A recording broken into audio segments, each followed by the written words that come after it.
ప్రత్యక్షంగా ఎమ్మెల్యేలు కావచ్చు, వాళ్ళు వేసిన ఓట్లతో మేము ఎమ్మెల్సీలకు కావచ్చు, ఇలా వాళ్ళు ఎన్నుకున్న మా ముఖ్యమంత్రి రేవంత్ రెడ్డి గారు కావచ్చు, మంత్రివర్గం కావచ్చు, అంతా మీ యొక్క ఆశీర్వాదం వల్లనే అనే విషయాన్ని మీరు గుర్తుపెట్టుకోవాల్సిన అవసరం ఉన్నది. మీరు మొక్కవోని దీక్షతో కాంగ్రెస్ పార్టీని అధికారంలోకి తేవడానికి మీ కడుపు కట్టుకున్నారో, మీరు ఎంత కష్టపడ్డారో మీ అందరికీ తెలుసు. మీ అందరికీ కూడా ఇవాళ ముఖ్యమంత్రి రేవంత్ రెడ్డి గారు, మన పిసిసి అధ్యక్షుడు మహేష్ కుమార్ గౌడ్ గారితో పాటు మొన్న వచ్చిన మన రాష్ట్రానికి వచ్చిన ఏఐసిసి ప్రెసిడెంట్ గారు మల్లికార్జున్ ఖర్గే గారు, మన భావి భారత ప్రధానమంత్రి రాహుల్ గాంధీ గారు ఇవాళ ఒకటే మాకు ఒక వాక్యం ఇచ్చింది. మిమ్మల్ని నాయకులను చేసిన వాళ్ళని మీరు నాయకులు చేయండి అని చెప్పి మా అందరినీ కూడా మీ దగ్గరికి పంపించింది, గుర్తుపెట్టుకోండి. ఏదో ఇప్పుడు ఇక్కడ బహిరంగ సభ పెట్టి మీతో మాట్లాడి ఈ మాటలన్నీ కూడా మీడియాలో వచ్చేటట్టు చేసి అక్కడితో ఊరుకునే కార్యక్రమం ఇది కాదు.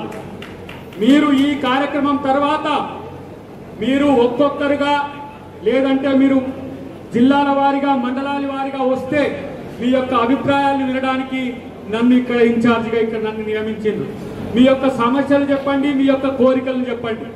ఈ రోజు మీరు సమైక్యతను చాటుకోవాల్సిన అవసరం ఎందుకుందంటే మీ పదవుల దగ్గర మీరు సాధించుకోవాల్సిన అవసరం ఇప్పుడు ఉన్నది.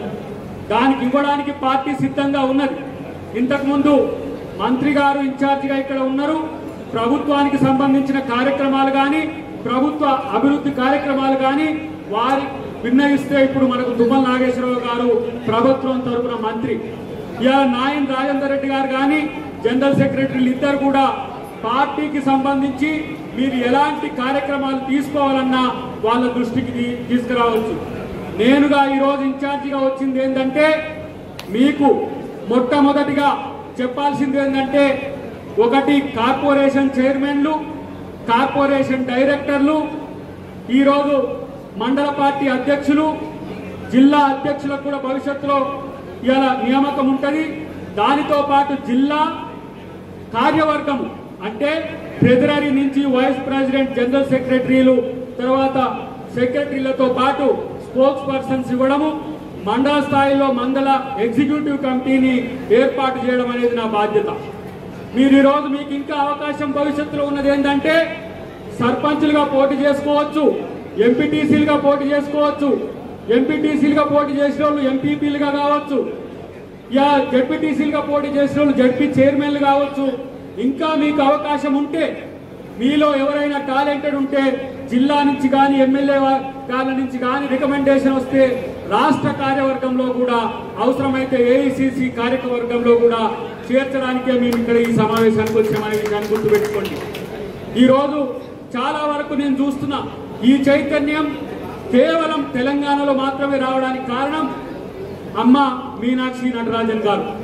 ఏ రోజు కూడా నేను గతంలో కూడా 2-3 రాష్ట్రాలకు ఇన్ఛార్జిగా చేసిన, ఆ ఇన్ఛార్జిగా చేసినప్పుడు మేము ఎక్కడికన్నా పోతే ఆ పార్టీ పెద్దలు అక్కడ కూర్చోబెట్టి కొన్ని లిస్టులు ఇచ్చి ఆ లిస్టుల కింద సంతకాలు పెట్టమంటే సంతకాలు పెట్టే వాళ్ళే ఇవాళ వాళ్ళు నాయకులైన పరిస్థితి. కానీ ఈ రోజు మీ వద్దకు వచ్చి, మీ దగ్గరికి వచ్చి, మీ నుంచి అప్లికేషన్స్ తీసుకున్న రూపమే ఇవాళ ఇగో దీంట్లో నిక్షిప్తమై ఉన్నది.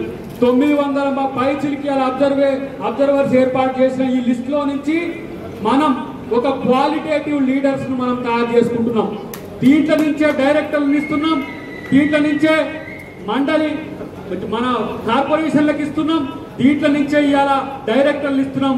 మీకు అర్హత ఉంటే రేపు జడ్పీ చైర్మన్లు కానీ ఎంపీపీలు కానీ అయ్యేది కూడా ఇగో ఈ లిస్ట్ లో ఇంతకు ముందు మన మిత్రులు వచ్చి అబ్జర్వర్స్ వచ్చి చేసిపోయిన వాటిని ఇచ్చే. కాబట్టి మిత్రులారా, ఇప్పుడు మీ యొక్క టర్న్ వచ్చింది. మీ యొక్క టర్న్కు మీకు అవకాశం ఇవ్వడానికి మేమే